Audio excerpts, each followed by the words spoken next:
I am at Willamette View, which is a senior living community, and I am in their new rose garden, which just went in this spring. And Meredith, that is just incredible that it went in so early. We agree. We were kind of down to the line at some point. We weren't sure if we were going to get them in the ground early enough to get the blooms, but as you can see behind us, we got the timing just right, and we've got quite a lovely display behind us. And you're the facilities manager here, and so really, was that a big project to move this and get this all going? It was. We were able to actually salvage quite a few of the original plants. I'm not sure how many, but Phil can probably give you the exact numbers on that. But yeah, some of the roses were original to the property from 1955. That's when we were established. So we were able to move some and get them in the ground and get some new ones, and here we are. And it sounded like a really group project, because some of the people here that live here really were kind of sad the rose garden was going away. It's true. And Jim was very instrumental in getting that moved and identifying the roses that we could save and helping residents select the new ones and getting them all on the ground. That is cool. Yeah. Well, now we have to talk to this troublemaker here, Jim. And we say that with love, because you're a rose guy. That's right. And so really, you saw the old rose garden going away, and you said, well, we have to have roses. Well, yes, and we were having a rebellion from those that had the old rose garden. So I said, what's going to happen?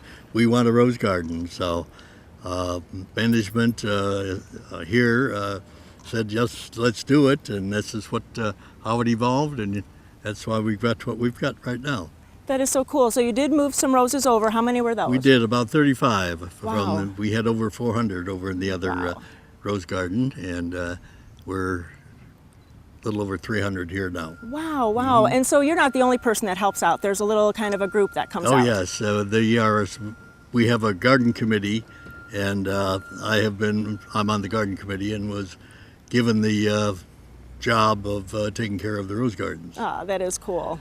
And so people come out and help in Deadhead. That's right. Well, the plots are all assigned to various residents, and we've got 21 different residents that have plots, and with roses from 6 to 24. Wow. So they had a choice of, how many do you want to take care of, and so some said 6, and others said, we want as many as we had before. Wow. So that has happened. So Jim, is this the only rose garden here? No, we have 2 others that are down by the 2 other buildings that we have. And those are taken care of by the garden committee as well. And so what does it mean living here and having roses to take care of? Oh, it's great. Yeah. We it's peaceful. We have benches that we can come out here. We have a fellow that works for Habitat for Humanity. We had some old benches, and he completely redid them. Oh, that was great. And so that's people come out and sit and watch the roses and beautiful. Hand pick. Oh, that is nice. They can hand pick their own 3 roses from the 2 U-cut plots that we have, and they can take it back to their apartment, even though they don't have a garden of their own. That is so nice. Well, I have to talk to Phil Edmunds now, who is really the consultant here on this rose garden. So we're going to get some tips for us homeowners. And now we are joined by our old friend, Phil Edmunds from Garden Rose Consulting. And so, Phil, is this a new project for you, or you know these people here? Well, I've been taking care of their other rose garden where that construction is behind us for about 4 years now. And when they found out that they were going to add a new building here, they needed to move it. So they asked me to help. And so how did it all go? Did you say, we're just going to put new roses in and nobody had any input, or how did that all go? No.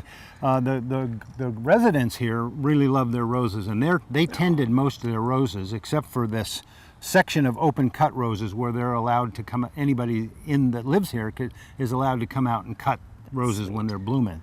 And so I took care of those, and then I sprayed and fertilized the rest of them. And so when that project started, they looked around for different sites, and this site here was just a big, huge lawn, and it has these views of up and down the river. So they decided, and of course they've got an architect in here who's really good at seeing the vision of that and designed this garden. It Yeah. is beautiful. And I would think it would be great working with an architect because you have so many people here with different kind of levels of skill and walking, and you had to take that all into consideration. It was Craig Keast of Huntington and Keast, and he has he has the ability to take into consideration the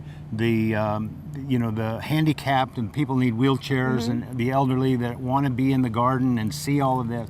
So yeah, all the roses need to be accessible for them, and so that they can actually get by and smell them and this sort of thing. So the whole design was based on their abilities to get around the garden and this sort of thing, and then a pleasing view out in the sun from this building next to us. Oh, that is true. Yeah. And then I would be remiss if I didn't ask some tips. We're going into summer now for us homeowners that have roses. So what can we do to keep them so healthy and beautiful during this warm summertime?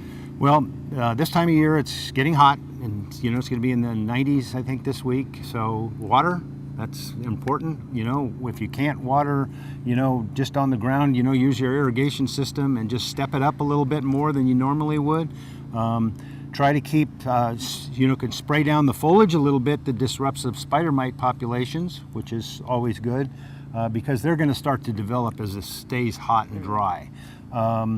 Spray, protect them from black spot and rust if they're susceptible, and give them a shot of fertilizer about this time of year. It's a good time. Right when they're finishing their first bloom is a good time to fertilize again. Yeah. And enjoy. And enjoy, yeah. Cut Right. the flowers. There yeah, you go. Exactly.